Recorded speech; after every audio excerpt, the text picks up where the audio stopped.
As has been mentioned, it's a very sad week since we received the news of the demise of one of our own in very tragic circumstances.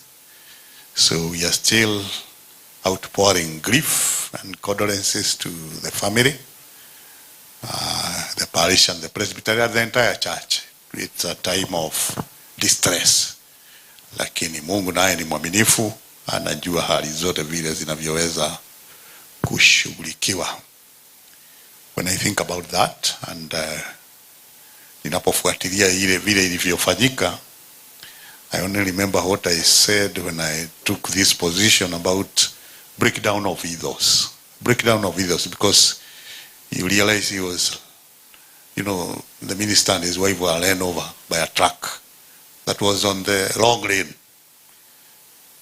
Walipokuwa wanafanya U-turn, lori ikawa inateremuka ikiwa upande ule mwingi ambayo haipasi kuwa. Nasikia polisi walikuwa wamejaribu kuzuia magari yasipite upande huo kwa sababu kulikuwa na ajali, lakini wengine wetu lazima tufanye tunavyotaka. Then so we need as Kenyans to think about how we deal with our behavior, because if we are not careful about how to deal with behavior, we shall ruin this country.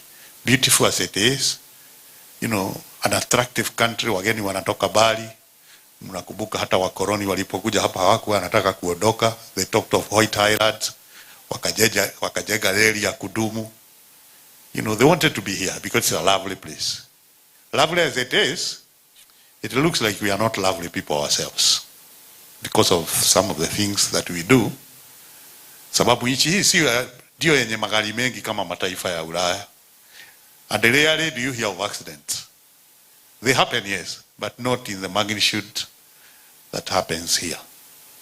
So most of the accidents that happen on our roads, 95% or more are due to human error.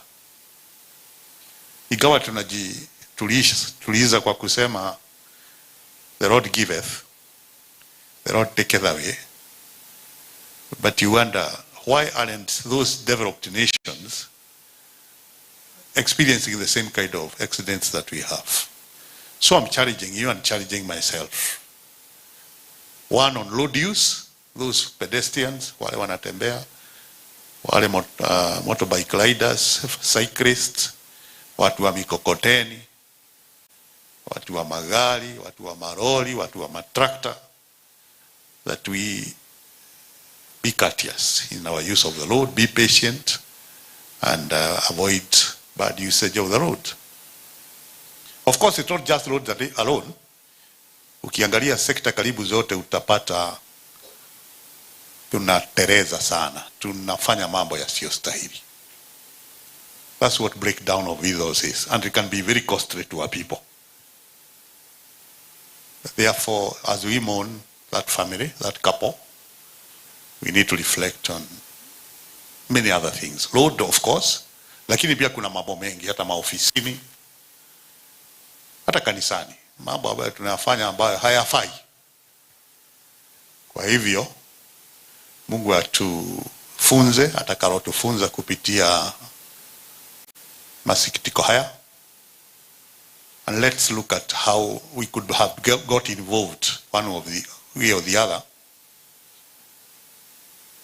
in the breakdown of ethos. There is a political commentator who I sometimes listen to called Herman Manyora, and he says, in reference to Kenya, he says there was a country. Kuna kitabu iliandikwa na Chinua Achebe inaitwa in Nigeria, inaitwa There Was a Country. He is talking about a country that existed for a short while in the late 60s. It was called Biafra. There was Biafra war in Nigeria, and there was a country for a while of the Igbo people. They wanted to secede from the Raja Nigeria to form their own country, and they almost succeeded before they were suppressed. So Achebe, who was Igbo, wrote a book later called There Was a Country, to narrate about what went on through that time. But now Manyora talks about that there could have been a country when there was order, when there was least corruption and so on. But he says now, for Kenya, there was a country.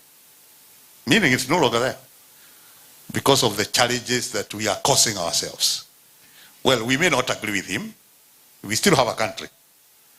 But if what has happened in the past week is anything to go by in terms of riots, in terms of what the fears we have, like if you have noted today, there is a lot of traffic on the road because people want to come to town and maybe do their things because they are uncertain about tomorrow, Thursday, Friday. So could it be true that there was a country when you knew that when you wake up, you'd go to Nairobi or any other place and execute your duties without any fear? Is it that we no longer have a country where, the president speaks, the Azimio leader speaks? Now, ni nani sasa? Because the president says, wewe, mtu wa kitendawili tutakusafirisha. Na wewe, former president, tutakusafirisha. Surely, is that language from the president? The Azimio leader now speaks on the other side and says, apende, asipende, tunakutana. He's not the leader of the country. So when we are in such a state, are we building a country? Are we destroying it? Let's not hide our heads in the sand. Because if we do not attend to those things, that is how a country crumbles. That's how those countries that have got into very big challenges, Somalia and others, it started small and then accelerated to the levels it has got to. So let's be proactive. Of course, let's be prayerful, very spiritual, yes. But let's also be proactive in matters where we can help to build a strong country. Let's not be involved in any way in the breakdown of ethos. Let's do our best, particularly as a church, pale ambapo tunapata nafasi ya kushikilia ukweli, tuushikilie. Pale ambapo tunaweza kuepuka ukiukaji na uvujaji wa maadili na sheria, Mungu na tusaidie. Challenge to you, challenge to us. We are talking about the challenges of climate, kuhusu namna ambavyo tunaweza kuwajibika katika hali hiyo. Drugs, substance abuse. We have seen the deputy president fighting alcoholism, but I still hear in some of our villages, just here in central Kenya, wale wako kwa administration ndio wana protect uuzaji na ukunywaji wa pombe. Kuna pesa wanazolipwa ndizo pombe iendelee kuuzwa, vijana wetu wasabaratike. What is our tomorrow when we destroy our youth? I finish by saying, there is Chaban Robert. Some of you may have read his books. Almost every chapter he was concluding by asking a question almost similar to this.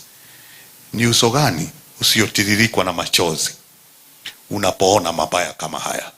Ni moyo gani usiovujika unapoona mabaya kama haya?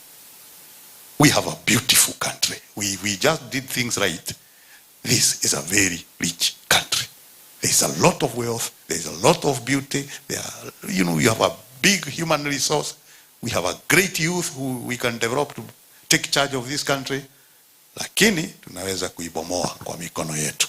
Muwe watu wa maombi, lakini pia muwe watu wa vitendo, kwa sababu kitabu cha Matendo ya Mitume kinaitwa Acts. Hakiitwi prayers. Kinaitwa Acts. Matendo ya Mitume. Na sisi tuwe watendaji kwa mambo yaliyo sahihi. Mungu na wabariki, muwe na juma jema. Asante.